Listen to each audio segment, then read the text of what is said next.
sant yàlla.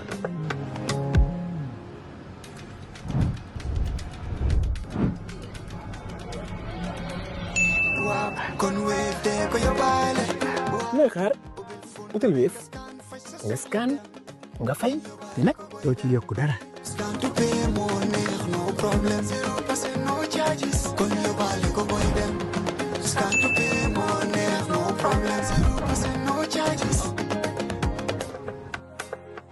Jah Oil Company stands tall as a trusted name in energy, keeping the Gambia moving with service stations across the country and a commitment to innovation and reliability. In Farafenni, Jah Group is reshaping our industrial landscape. The Jah Oil Cement Factory can produce up to 100,000 bags a day, reducing imports, creating jobs, and building a stronger Gambia brick by brick. And in the heart of the Central River region, Jah Farming Initiative is cultivating food security. With thousands of hectares under development and modern irrigation, Jah Farming is turning the Gambia's soil into abundance. Jah Group is more than a company. It is a vision of self-sufficiency, resilience, and progress. The Jah Group of companies, investing in industry, agriculture, and energy, building the Gambia's future today.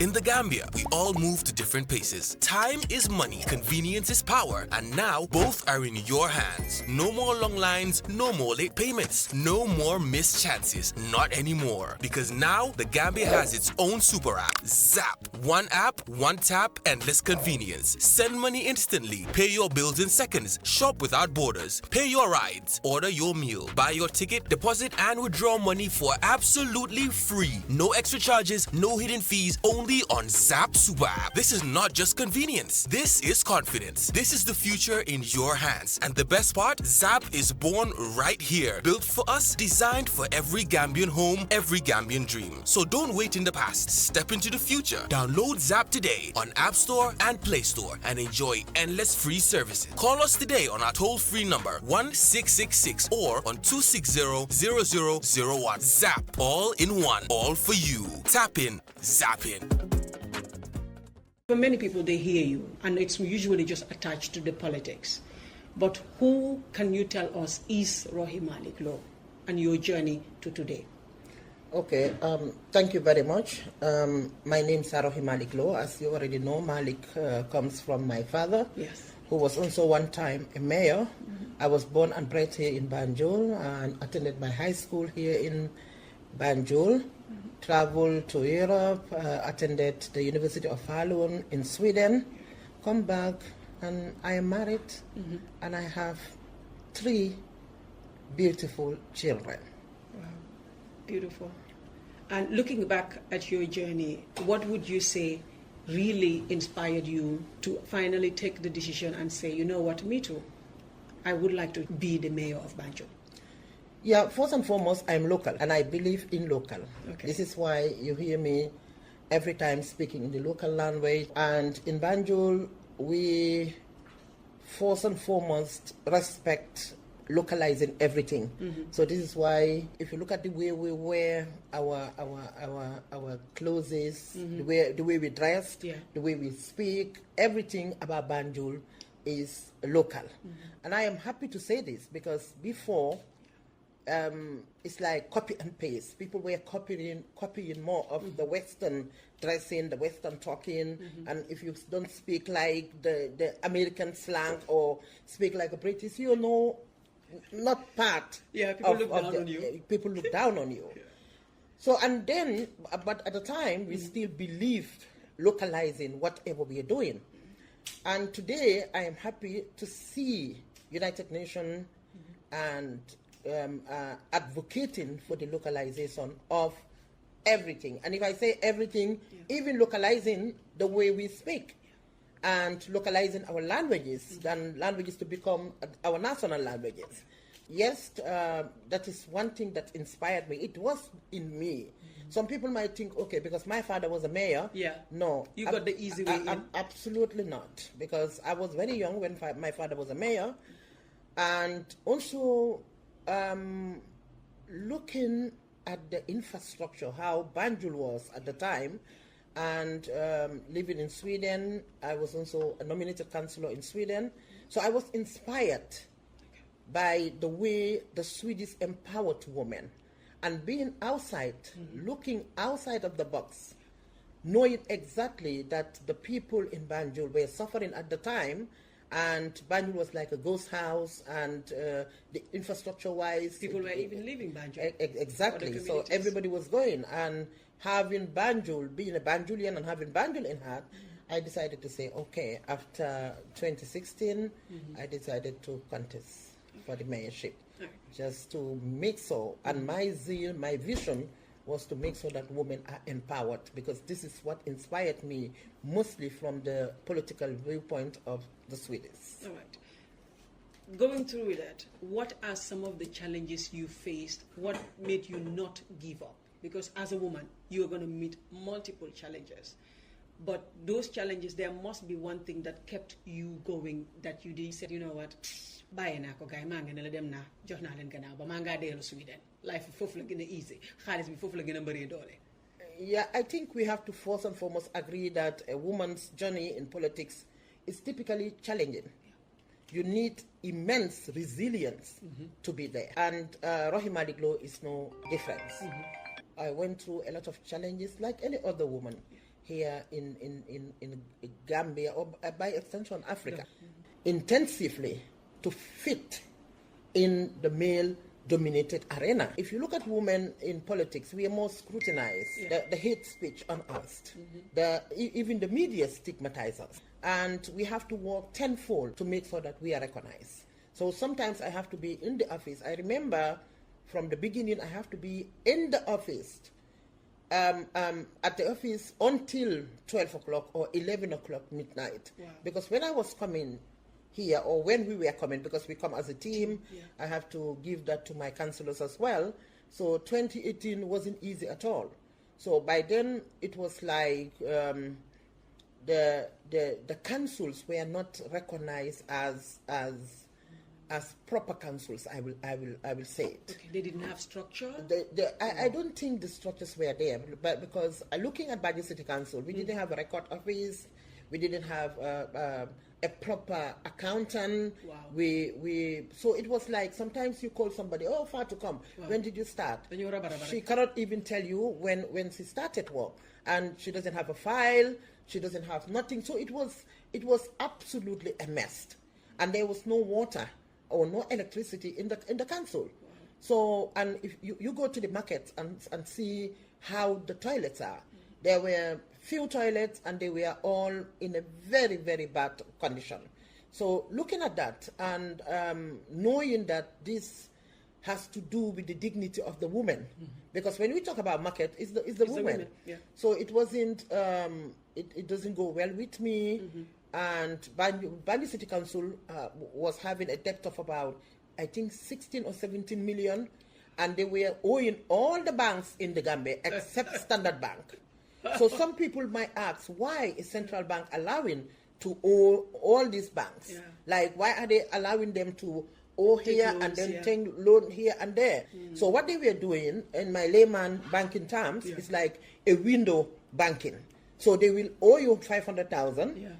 And then pay you 250,000, then take loan another there, another 600,000, pay them this, come back to you, give you $1, so go back to X, pay them, and then almost you can see the infrastructure, the roads of Banjul were all deeply related. It's always difficult for me to say this word. And thanks to the government of the day, I have to engage His Excellency Adam Barrow, my brother, to make sure that he also, bumps in ASAP. Yeah. And there was a lot of things to do at the time. And also knowing the importance of capacity, I owe it to the women of Banjul, to the girls of Banjul, or to the youths of Banjul, to make sure that those that are sitting and have the ability to go to university can ASAP apply and then start the uni. So today we have a lot of women, a lot of girls that are already graduated from the University of the Gambia, some of them from MDI.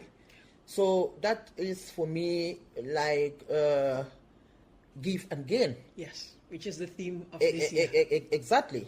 So, and then Banjul was also very dark. It was like this, that is why people were calling it a ghost town. Yeah.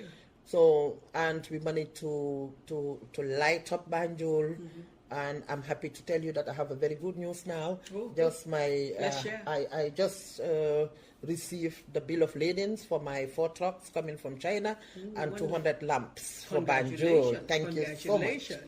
So, and people were working, but they were earning little less. The council, we have more women working here than men.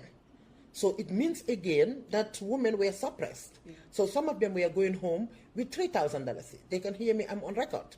So today I can tell you comfortably, I wouldn't tell you how much they are going in weight, but they are they can at least pay their rents. If their rents are $4,000, they can comfortably pay their rents and buy electricity and bag of rice. Well done. So that is also something that we have achieved.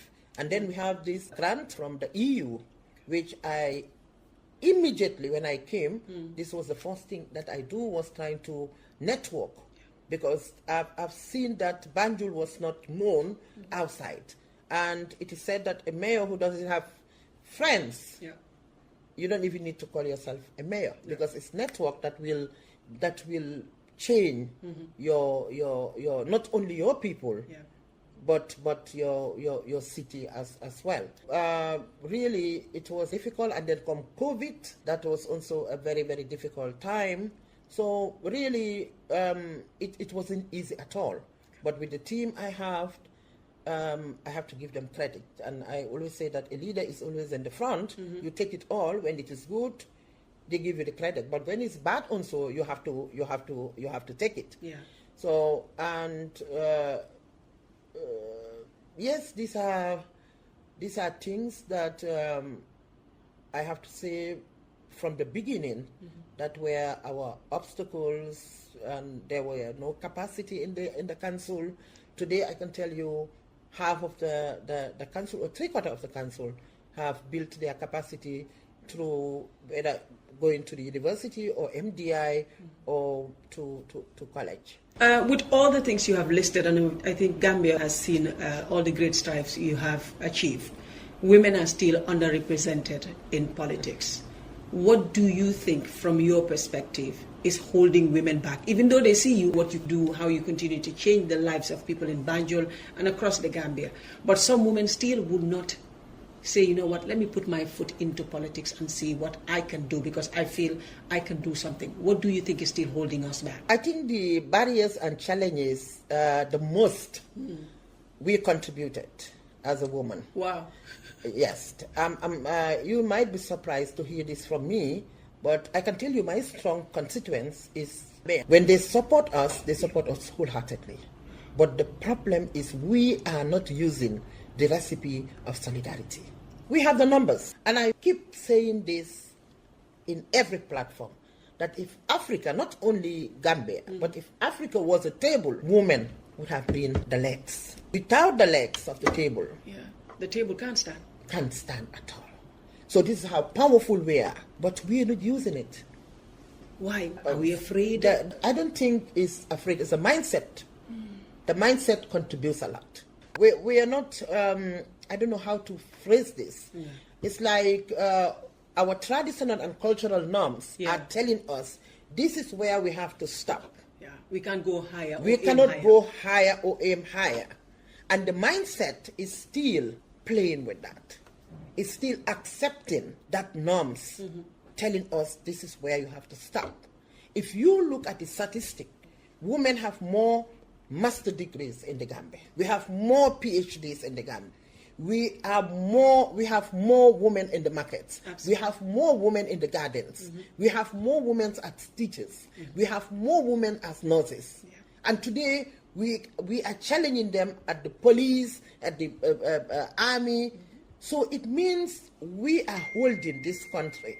So we can proudly and boldly say that we are the kingmakers. But again, why are we not making queens? The solidarity is not there. So women, if you look at the women policies, Gambia has ratified a lot of policies. The Mabutu, the Beijing. We ratify all this. Just to support women and help them. Just to support women. Make way for us. But are we localize it? Is it localized? These are international laws which we agree to ratify. But we are not localizing them. Okay. So they are all on themselves, Yeah. gathering dust. And you know why? It is not respected because those who went there to talk on behalf of the women, most of them are men. It's to their advantage. This is a boys' club, my sister. It's a man's world. It's a man's world. The population, the majority are women, but they call it. And this is why they think the political arena is a male arena and it's a no-go area for female. We should just be the supporters. Exactly. Yeah, compins by Asobis. Yeah. Did you ever hear Gori compin? No. Poppy compin? No. No. I think Sunko Hey guys, they will insult Yeah, us. but do you blame them? No. No. Why do you have to blame them? We have accepted to be in those positions. Thank you. And then we will tell you, they always have something to talk about. To take you down. And when it comes to Rohey Malick Lowe, they always have something negative to talk about. When you talk about Pamodu, it's always something positive to talk about. I have to be here 20 hours to work to achieve what Pamodu Achieves in in 2 hours. For God's sake. For God's sake. This is not about me. This is about us. Women should look at each other. We should not look at who is the minister, the mayor, the wives of the president's mother, the parliamentarian, or the nurse, the farmer. No. We should look at the gender. We should support the gender. Because the other gender is supporting us. And the other gender is smarter than us because they know that they cannot do it without us. Yeah. They understand fully, they understand the game fully, that they cannot do it without us. But why can't we have that confidence and say, okay, I'm not saying we don't need them. We need them, 100%. Absolutely, yeah. They are our partners in development. Absolutely. We cannot do without them. But they need us more, trust me. You just mentioned something very critical. We are our worst critics as women. We will take you down. We will dissect everything you wear, from your hair tie to your shoes. And this we don't do with men. Men can wear anything and walk out, and people will be okay with it. Nobody looks at what they're wearing. Nobody asks Kilum Sol Nina Nele. Do you find yourself having to either force yourself to dress up even when you are not feeling? Today I'm feeling very cheerful, I want to look this way. Do you find yourself that you have to dissect everything you wear when you are going in public and try to comport yourself in a way that you feel the people will accept you more than be your authentic self? Absolutely not. And I keep saying this, and I will repeat it again, that I am the most consistent politician in this Gambia. I speak my mind politely. I choose to speak Wolof every time. I don't know even today why I'm even speaking this Aku. You know that my Wolof is not strong, so yes. you have to help me. Yes. I don't know why, because I keep saying this, that my English is so poor that I always feel comfortable to talk in Wolof. So, and again, I dressed the way I think I feel comfortable. So, but some people will not vote for me because I gain weight. So, Modu, who is maybe 2 times your weight bigger than me, have 2 times my weight, they don't have a problem with that. I'll give you a typical example during the commission, for example. Yeah. Sometimes I hear people saying, yeah, such a thing had me, they don't think had this be. Yeah. I was thinking, I said to myself during the commission, I said, are people normal? No. Have people watched what has happened in other councils? But the direction was all over me. And to the extent of them even fabricating stories. I even had some people say, I give my brother contracts. And then I sat down and said to myself, the particular person they were talking about, if he was from the same mother with me, or even from the same father with me, then I have to go to firing squad. I'm telling you. And this was a case, my sister, I will show you a clear evidences before you go. I never wanted to talk about this during the commission. He went through a process. When he was going through the process, I was not even in the Gambia. Okay. He went through, GPPA gave him the clearance. Yeah. He competed and he won, and he had his clearance to say, you won this award. So what do the mayor has to do with that? But still, it was like, brother, this thing. And I have to laugh, but you cannot go to everybody and say, hello, wait, blah, blah, blah. And I went to the commission and took full responsibility boldly. You know why I did that? No, why? Tell us. To make women proud.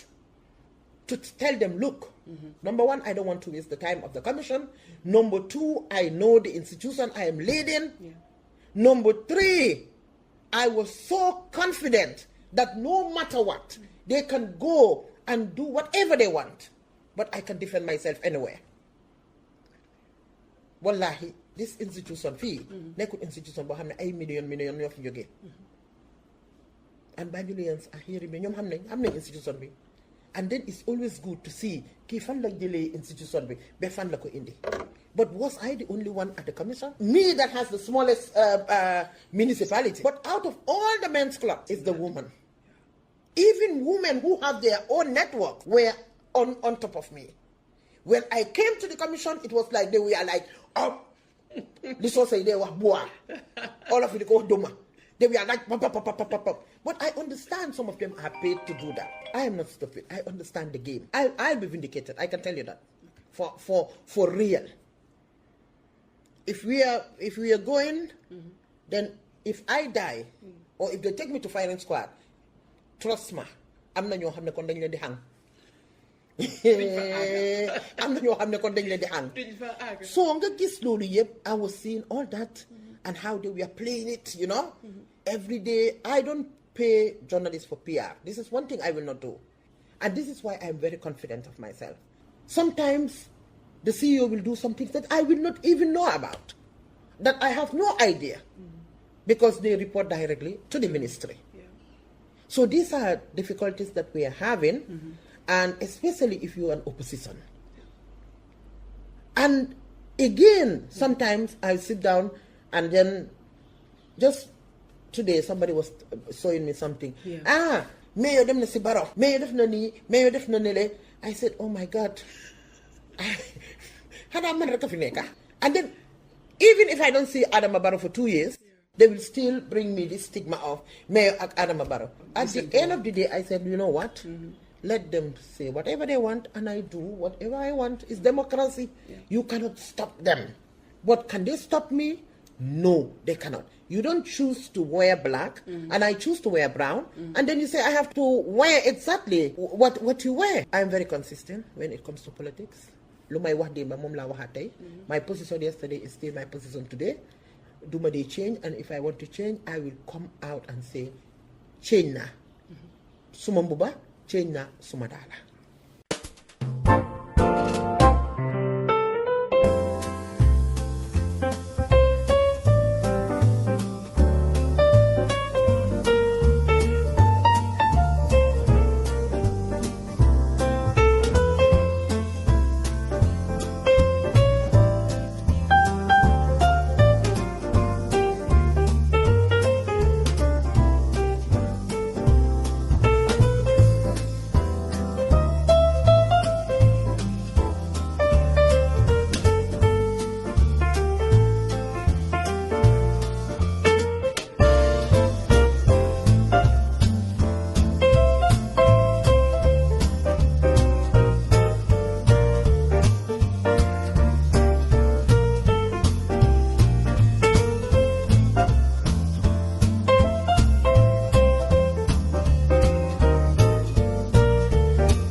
sant yàlla.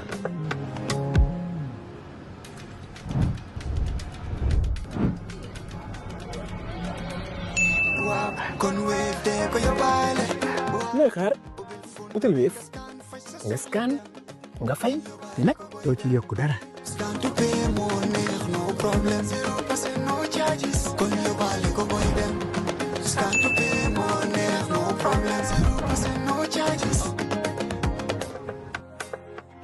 Jah Oil Company stands tall as a trusted name in energy, keeping the Gambia moving with service stations across the country and a commitment to innovation and reliability. In Farafenni, Jah Group is reshaping our industrial landscape.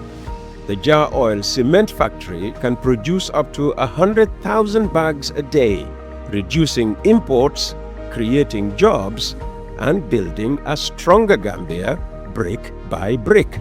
And in the heart of the Central River region, Jah Farming Initiative is cultivating food security.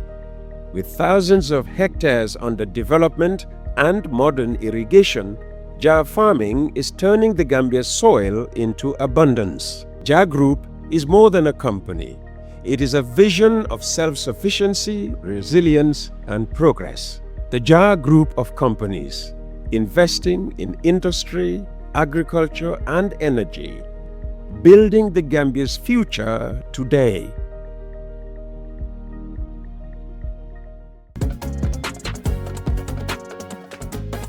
In the Gambia, we all move to different paces. Time is money, convenience is power, and now both are in your hands. No more long lines, no more late payments, no more missed chances, not anymore. Because now the Gambia has its own super app, Zap. One app, one tap, endless convenience. Send money instantly, pay your bills in seconds, shop without borders, pay your rides, order your meal, buy your ticket, deposit and withdraw money for absolutely free. No extra charges, no hidden fees, only on Zap Super App. This is not just convenience. This is confidence. This is the future in your hands. And the best part, Zap is born right here. Built for us, designed for every Gambian home, every Gambian dream. So don't wait in the past. Step into the future. Download Zap today on App Store and Play Store and enjoy endless free services. Call us today on our toll-free number 1666 or on 260-0001. Zap. All in one. All for you. Tap in. Zap in.